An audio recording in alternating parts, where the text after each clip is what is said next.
ሁሉንም ነገር ጊዜ ይፍተው። ዛሬ ላይ ይሄ ነው ያ ነው ብዬ ማለትም አልችልም ብላችሁ ማንም ሰው አያምነኝም ሲል መግቢያ ላይ እንግዲህ ብሩኬ አስቀምጧል።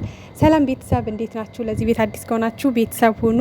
ላይክም ኮሜንትም እያስቀመጣችሁ ሀሳብ አስተያየታችሁን ጻፉ።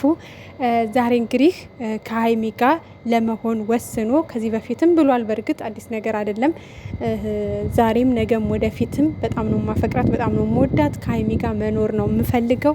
ልጄ ማሳደግ ባለብኝ መንገድ ወይ ደግሞ መስጠት ያለብኝን ነገር ሰጥቼ አሳድጋለሁ እንጂ ከሀይሚ ጋር ተለያይቼ መኖር አልፈልግም ብሎ እንግዲህ ሀይሚንም ሁለቱንም ጠርቶ ውሳኔውን አሳውቋል። በዛ ውሳኔው ደግሞ እዩ በጣም ነው የተናደደችው።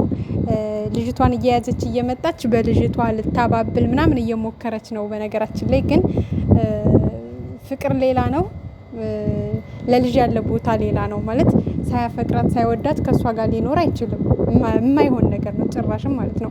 አንድ ሰው ያለ ስሜቱ ከሌላ ሰው ጋር ሊኖር አይችልም። ምንም የሆነ ጎረቤትና ጎረቤት ሆኖ እንደመኖር ቁጠሩት። እንደውም ከጎረቤት ጋር ጥሩ ጎረቤቶች ከሆኑ ልክ እንደ ቤተሰብ ታይታችሁ አብራችሁ በልታችሁ አብራችሁ ጠጥታችሁ ልታሳልፉ ትችላላችሁ። ግን ደግሞ ከማትወዱት ከማታፈቅሩት ሰው ጋር መኖር በጣም ነው የሚከብደው። ቀኑም ሌሊቱም ጨለማ አይነት ስሜት ነው የሚሰማውና እሷ ግን እሱ ወደደም አልወደደም በቃ እሷ ስለፈለገች እሷ ስለወደደች ብቻ አብሯት እንዲኖር ነው የምትፈልገው። እና በቃ ለልጅህ አታስብም ወይ? ከልጅ ጋር ነው መሆን ያለብህ፣ አታሳዝንህም ወይ ምናምን እያለች በልጅቷ ማሰር በልጅቷ መያዝ ነው የፈለገችው። ያን ነገር ደግሞ እንደማይሆን ቁርጥ አድርጎ ነግሯታል። አሁን አዲስ አበባ ጉዳይ አለኝ፣ አዲስ አበባ የሚሄድበት ጉዳይ ስላለኝ ወደ አዲስ አበባ ሊሄድ ነው። ልጅቷ ማደግ ባለባት መንገድ ታድጋለች። ማድረግ ያለብኝን ነገር አደርጋለሁ። ጓደኞችም እዚህ ያሉ፣ ወንድሞችም እዚህ ያሉ። በቃ የምትፈልገው ነገር ካለ ምናምን አውሪኝ። ከዛ ውጭ ግን ህይወቴን አትበጥብጭው።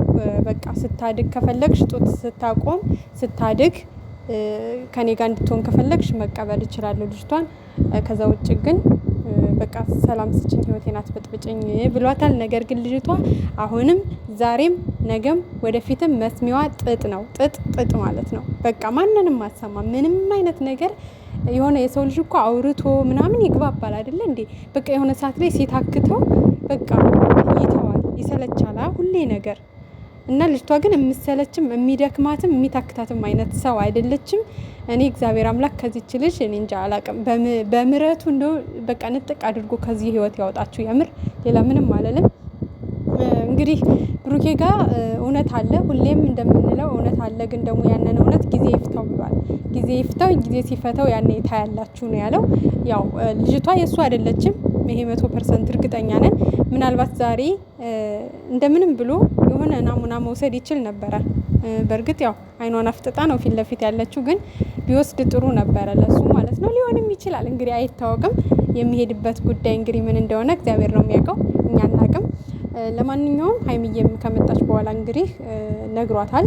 በጣም አመሰግናለሁ፣ በቃ ሁሉንም ነገር ተረድተሽኝ ከጎኔ ለመሆን ስለሞከርሽ፣ ከጎኔ ስለሆንሽ፣ ልጅቷንም ተቀብለሽ ለማሳደግ ስለወሰንሽ በጣም አመሰግናለሁ። ላስከፋውሽ ነገር፣ ለተከፋሽብኝ፣ ላዘንሽብኝ ነገር ደግሞ በጣም ይቅርታ ብሎ ለሷም እንግዲህ ይቅርታውን ጠይቋል፣ ምስጋናውንም አቅርቧል። ከዛ በተጨማሪ ያው ሀይሜንም እንግዲህ ትንሽ ልጅቷን ይዞ ፈቀቅ ሲል ሀይሜንም አታሳዝንሽም ወይ? ልጅቷ የምታፈቅሪው የምትወጁ ከሆነ ከልጁ ጋር እንዲኖር ተይው አይነት ነገር ነው። በቃ ይሄ ራስ ወዳድነት እኮ ነው። እዩ አንቺ የምታፈቅሪው የምትወጁ ከሆነ ለምን ከፍቅረኛው ከሚወዳት ሴት ጋር አትተይውም? አይደለ እንዴ? በዚህ ልክ ራስ ወዳድ መሆን ደግሞ ያንቺ ደግሞ የበዛ ነው። ረብስማ ብዙ ራስ ወዳድ ሰዎች አሉ። ያንቺ ደግሞ የሆነ ቅጥ የሌለው ራስ ወዳድነት ነው። ታውቂያለሽ? ለዛውም ልጁ ያልሆነችልሽ አንቺ ልጁ ናት ብለሽ በምንም እንግዲህ አድርገሽ ስላሳመንሽ ብቻ ልጁን እኮ አሳድጋለሁ አለች። እንደ እንጀራ እናት ሳይሆን እንደ እናቱ አሳድጋለሁ አለች። አንቺ ግን መጀመሪያም አላማሽ ልጅሽ እንድታድግልሽ የአባቷን ፍቅር አግኝታ እንድታድግ ሳይሆን በልጅሽ ስበብ ባል ለማግኘት የሰው ባል ለመንጠቅ የሰው ፍቅረኛ ለመንጠቅ። እዩ በነገራችን ላይ ማለት ነው ምንም አይሰራልሽም ብሩክ፣ እግዚአብሔርን የምሬን ስነግርሽ። ምክንያቱም በተደጋጋሚ ሀይሚ እንደሚያፈቅራት ከፊት ለፊትሽ እየነገረሽ ነው፣ በኮንፊደንስ ማለት ነው። ስለዚህ በድኑን ይዘሽ ከአንቺ ጋር ቁጭ አድርገሽ ልታኖሪው እንደሆነ እኔ አላቅም። እንዴት ነው ነገሩ? አንቺ እንዴት ነው እንዴ? አንቺ ሌላ ወንድ እኮ ማፍቀር ትችያለሽ። ከሌላ ጋር ህይወት ይቀጥላል የሚባለው። ህይወትሽን ቀጥይ በቃ። አንድ ልጅ እኮ ምንም ማለት አይደለም አይደል እንዴ? ሰው 3-4 ወልዶም እኮ ተለያይቶ ይኖራል የራሱን ትዳር ይዞ። በእርግጥ ለልጆቹ ለጥሩ ነገር ላይ ገጥማቸው ይችላል። እንደ እናት እንደ አባት የሚሆን የለም። ግን እግዚአብሔር የባረከው እግዚአብሔር ፈሪያ እግዚአብሔር ያለበት ወንድ፣ ፈሪያ እግዚአብሔር ያለባት ሴት ከሆነች ግን በቃ እንደ ልጆቿ አድርጋ ልትንከባከብ ትችላለች፣ ሊንከባከብ ይችላል።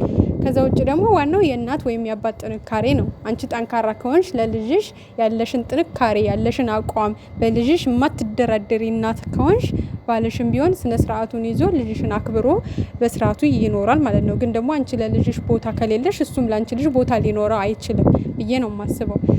ስለዚህ ሌላ ህይወት እንዳለ ብታስቢና ጊዜሽን ባታቃጥይ የሰው ህይወት ላይ ገብተሽ ጥሩ ነው ብዬ ነው የማስበው። ከዚህ በተጨማሪ አንድ ለጨረቃ ፋሚሊ ማስተላልፈው የራሴ ዛሬ ካየሁት ቪዲዮ አንጻር የራሴ የሆነ የተረዳሁት ነገር አለ እና ለጨረቃ ፋሚሊ ራሳችሁን አታጨናቁ። ይሄ ነገር የሚቀጥል አይነት ነው፣ ስራው የሚቀጥል አይነት ነው። እንዲህ በቀላሉ የሚቆም ነገር አይደለም። ያው ተመልካች ይቆም ብሎ በጣም ብዙ ጊዜ ሀሳብ አስተያየቱን ሰጥቷል።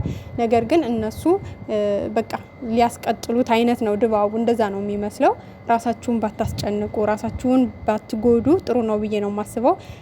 በቃ እንግዲህ እነሱም መቀጠል አለብን ብለው ካሰቡ ይቀጥሉ። እኛም በቃ በትዕግስት እንግዲህ መጨረሻውን መጠበቅ እንዳለብን ራሳችን ማሳመን እንዳለብን ነው እኔ ዛሬ የተረዳሁት ማለት ነው። ምክንያቱም አዲስ አበባ ይሄዳለሁ ሲል ተከትዬ መጥቼ ነው የምበጠብጥህ። ህይወትህ እንዳይበጠበጥ ከፈለክ፣ ህይወትህን በሰላም መቀጠል የምትፈልግ ከሆነ የምትሄድበትን ጉዳይ በአስቸኳይ ጨርሰህ ተመልሰ ወደ ቡታጅራ እንድትመጣ፣ ካልመጣ ግን እኔ እዛ መጥቼ ህይወትህን ነው የምበጠብጠው አይነት በጣም ከባድ የሆነ ማስጠንቀቂያና ማስፈራሪያ ዛቻ ነው የሰጣችሁ ማለት ነው። እንግዲህ በሀይሚ ፊት ነው ይሄንን ሁሉ የምትናገረው።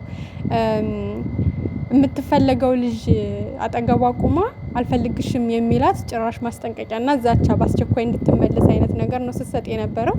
ይህም ማለት እንግዲህ ልጅቷ የእውነት ትክክለኛ እውነተኛ ታሪክ ቢሆን የእነሱ ህይወት ቢሆን ይሄ ታሪክ በህግ መንገድ ሂዶ ማስተካከል ያለበትን ነገር ያስተካክል ነበር። በህግ መንገድ ሂዶ ዲኤንኤውንም መስጠት ይችል ነበር። ሁሉንም ነገር ፍትሃዊ በሆነ መንገድ ማድረግ ይችል ነበር። ግን ስራ ድራማ ስለሆነ ሊቀጥሉም ስላሰቡ እንግዲህ ተከትላ ደግሞ አዲስ አበባ መጣ ስራው ሊቀጥል ነው ማለት ነው። ቤተሰብ ተመልከቱ እንግዲህ። ምክንያቱም እሷ የማስፈራራትም ምንም የማለት መብት የላትም። ማስቆም ይችላል በህግ ማለት ነው። በህግ ማስቆም ይችላሉ። ለልጅነት ተብሏል። ኦኬ ልጁ ማሳደግ አለበት። ለልጁ መስጠት ያለበትም እንደውም በህግ መንገድ ብትሄድ ማለት ነው። እንደውም እሷ ናት የምትጎዳው። በህግ መንገድ ቢሄዱ እሷ እዩ ነች የምትጎዳው። ገብቷቸዋል። ምክንያቱም ለህፃኗና ለህፃኗ ብቻ ማሳደጊያ ነው የሚሰጠው። ከዛ ውጪ ለእሷ ስለ እናትየዋ አይመለከተውም። ገብቷቸዋል። ትዳርም ይዛ ልትኖር ትችላለች። ለእናቷም ሰጥታ ስራዋን ልትሰራ ትችላለች። እሱ አይመለከተውም ብሩኬ። ህጉ ግን እንደሚፈቅደው የህፃኗን ማሳደግ ለህፃኗ ማሳደጊያ መስጠት እንዳለበት ነው። ስለዚህ ስራውን መቀጠል ስለፈለጉ እንግዲህ ደግሞ ሸገር መጥተው በቃ ሊያሳብዱት ነው ህዝቡን።